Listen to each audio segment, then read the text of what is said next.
आपका नाम क्या है? निजामुद्दीन। निजामुद्दीन, रहने वाले कुटबी गांव के। गाँव है जहाँ सबसे पहले जो है जो फसाद बरपा हुआ और वहाँ पे तकरीबन सबसे पहले जो झगड़ा हुआ था वहाँ पे तकरीबन 8 लोगों को मारा गया और वहाँ से मुतासिर होकर ये लोग यहाँ कस्बा शाहपुर में जो है पनाह गुज़रे हैं इस वक्त। और इस वक्त इनके पास किन चीज़ों की ज़रूरतें हैं वो सब ज़रूरतें आप हजरात के सामने मौजूद हैं, ये बताएंगे आपको। क्या तो इस वक्त क्या आप महसूस कर रहे हैं किस चीज़ की ज़रूरत है आपको जो इस वक्त पूरी नहीं हो पा रही? ये जो है ये जर्सी है, बच्चों के है, कपड़े गरम, साल है, औरतों के इनकी ज़रूरत है। और जो है भाई परेशानी तो सब आगे है ही खाने पीने के। जैसे इस वक्त सर्दी का मौसम शुरू हो गया है तो सर्दी के मौसम में लिहाफ वगैरह कुछ इंतजाम हो पाया आपके पास? हाँ जी, कुछ कसर है, हो गया कुछ 3-3 हज़ार मिलेगी। अच्छा। कुछ बच्चे भाई ज़्यादा है, उन्हें सबकी पूरी नहीं हुई। अच्छा, बता रहे हैं कि अभी इनके पास जो है लिहाफ वगैरह तो कुछ हैं, ज़रूरतें पूरी हैं, लेकिन अभी जो है इनके पास जो छोटे बच्चे हैं या औरतें हैं या बड़े बुजुर्ग लोग हैं उनके पास ओढ़ने के और कपड़े जो हैं पहनने वगैरह के सर्दी के कपड़े भी इनके पास मौजूद नहीं हैं। तो इनको बड़ी सख्त ज़रूरत है, इनको पूरा करने की कोशिश करनी चाहिए। आप कुटबी के रहने वाले? कुटबी। तो क्या आपके यहाँ जो फिलहाल खाने पीने का नज़म किस तरह चल रहा है? खाना पीना क्या इंतजाम? खाने पीने का जमीयत की तरफ से चल रहा है यहाँ से। अच्छा, जमीयत उलमा इसका इंतजाम कर रही है? जी। अच्छा, तो कोई परेशानी किसी तरह की? नहीं, खाने पीने की कोई परेशानी नहीं। अच्छा, सब इंतजाम मुकम्मल हो रहा है। अच्छा, जैसे आप यहाँ पर अब रह रहे हैं, आपका सब इंतजाम हो चुका, तो अब आगे कोई काम वगैरह या करने की क्या आपने सोची है? कुछ काम कर रहे हैं? बच्चे लग रहे हैं, काम पर भी जा रहे हैं, यहाँ रहते रहते काम कर रहे हैं।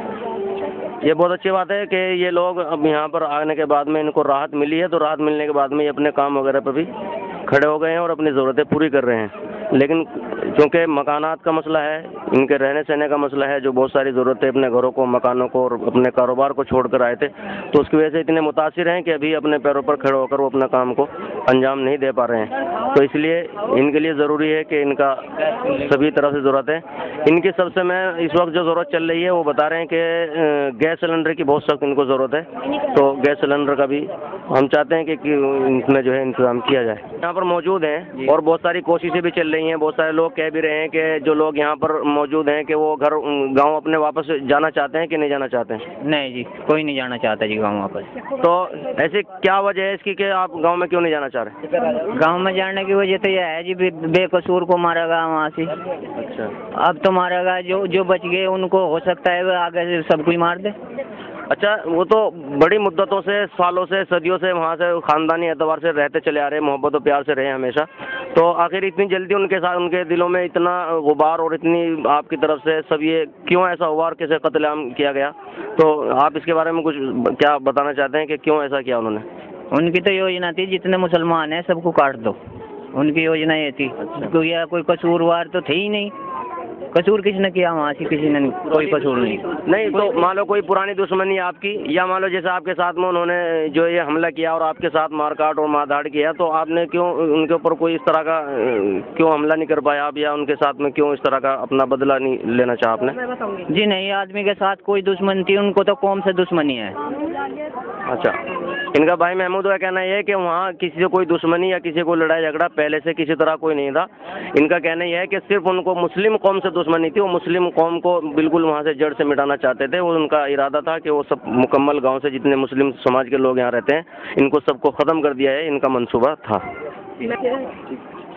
ये इस वक्त ये इस वक्त यहाँ पर जो मौजूद हैं कस्बा शाहपुर के मदरसा गुलजारिया इस्लामी मदरसा है, इसमें ये शाहपुर में जो है बहुत सारे लोग मुतासरीन हैं, जहाँ कुटबे के लोग ज़्यादातर यहाँ मौजूद हैं।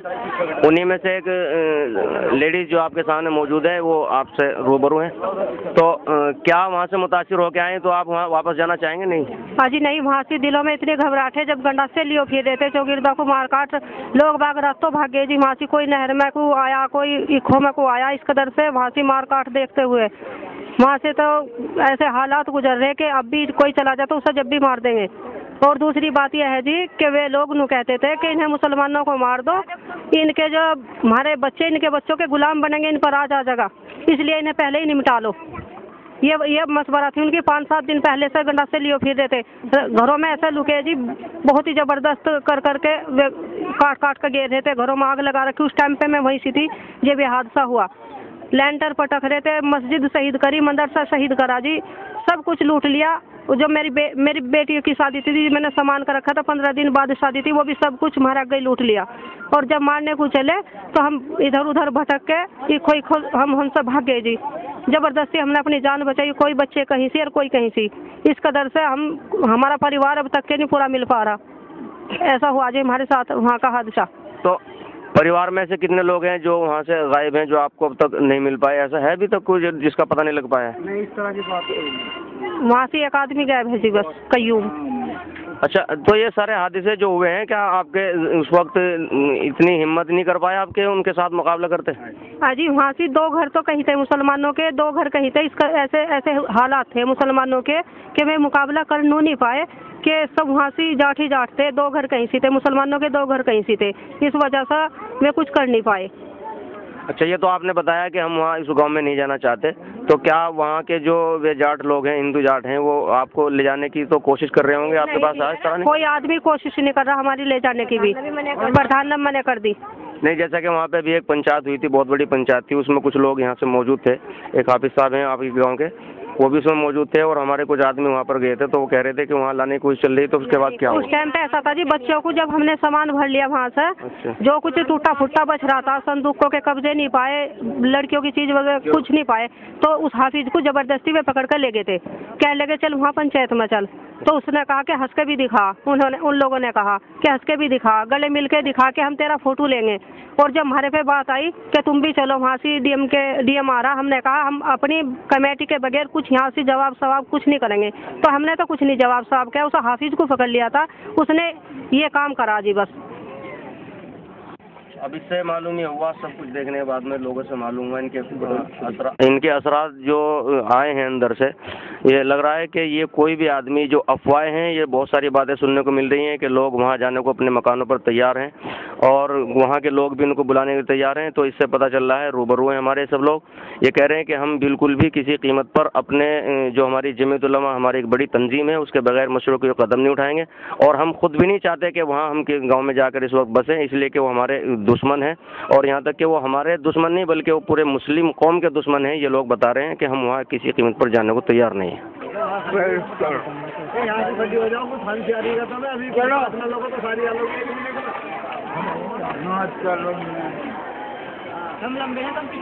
पीछे जाओ, पीछे अपने पीछे देखा भैया, साइड में जाकर बस सब ठीक है बेटे।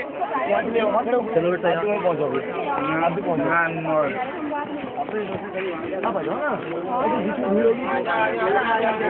सब आपके हाथ में ही तो है ये बच्चे। चलो बच्चे आओ, इधर आओ, उनको इधर ले आओ बच्चों को। बेटे आ जाओ इधर, वहाँ ले जाओ।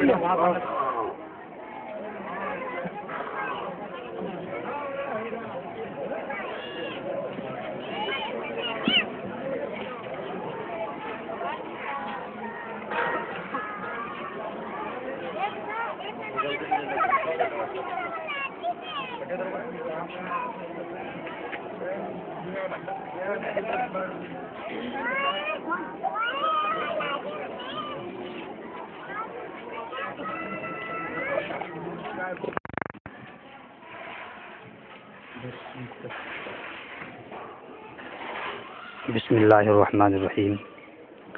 हज़रात, जैसा कि आजकल के हालात आपके सामने हैं, और जगह जगह पर मुसलमानों को बेदरे कत्ल किया जा रहा है और ये फ़िरका परस्त कौम हर तरफ दहशत का माहौल बनाए हुए है। उसी के पेश नज़र जामिया हुसैनिया ट्रस्ट मुजफ्फरनगर की जानिब से अकाबिर उलमा तशरीफ़ फरमा है। इस वक्त कस्बा शाहपुर में ज़िला मुजफ्फरनगर में जो वाक़ है वहाँ पर मौजूद हैं और हालात के मुताल्लिक़ जो झगड़ा शुरू हुआ, किस तरह हुआ, उसकी खबर देंगे हमारे हज़रत मौलाना मोहम्मद निसार अहमद साहब मद्दज़िल्लहुल आली, मोहतमीम जामिउल उलूम बसेड़ा ज़िला मुजफ्फरनगर। मैं उनसे गुजारिश करूँगा कि वो अपने हालात और अपने तासुरात को ज़ाहिर फरमाएँ।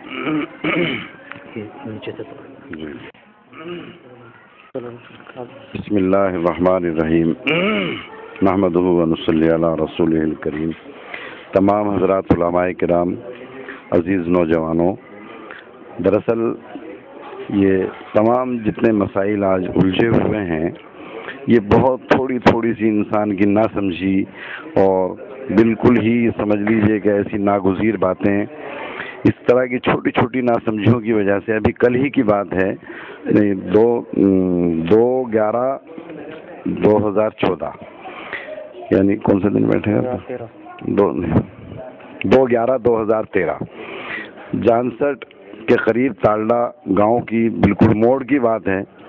वहाँ से मोहम्मद जाहिद नाम का मेरा बिल्कुल हकीकी भाई है, छोटा भाई, वो अपने किसी काम से जानसठ गया। वापसी में जब वो बस में चढ़ रहा था तो पाल बिरादरी का एक लड़का जो मवाने से आया था वो भी चढ़ रहा था।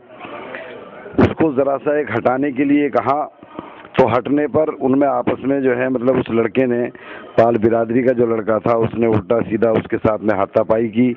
उसके ऊपर फिर जाहिद ने भी उसकी पिटाई की। पिटाई होने के बाद, चलिए ये बात नहीं है, झगड़े आपस में हो जाते हैं, पहले से होते आ रहे हैं, कोई अभी नया मामला नहीं है, लेकिन असल बात ये है कि वो आपस में उनमें पिटाई हो गई। उसके बाद में चंद लड़के बाइक पे गए और बाइक पे जाने के बाद तालडे से बाहर मोहम्मद जाहिद नामी उस बच्चे को जो जटवाड़े का रहने वाला है, मेरा हकीकी भाई है, उसे बस से उतारा और बस से उतार कर बेतहाशा उसको पीटा और फिर पुलिस को बुलाकर जानसठ कोतवाल के हवाले उसको कर दिया। इत्तेफाक की बात यह है, सीओ जानसठ जो है वो बहुत ही अच्छे किस्म के इंसान हैं और मेरे दोस्तों में हैं। उधर से डीएम साहब भी बहुत करीबी दोस्तों में हैं। उन सबको जब पता लगा कि मौलाना निसार साहब का हकीकी भाई है और वाक़ईतन इसके साथ में जुल्म ज़्यादती हुई है, उन्होंने इस मामले को साफ़ किया, तब जाकर के वो मामला, वरना इलाके के चंद हिंदू लोगों ने उसे बहुत गलत हवा देने की कोशिश की और बिल्कुल कवाल से जोड़ना चाहा। लेकिन अल्हम्दुलिल्लाह मैं शुक्रगुजार हूँ अपने सीओ जानसठ का भी और डीएम साहब का भी कि उन्होंने जो है अपनी अक्लमंदी से एक दूसरे का लिहाज रखते हुए उस मामले को वहीं दबाया और हमारे में दोनों पक्षों में फैसला करा दिया।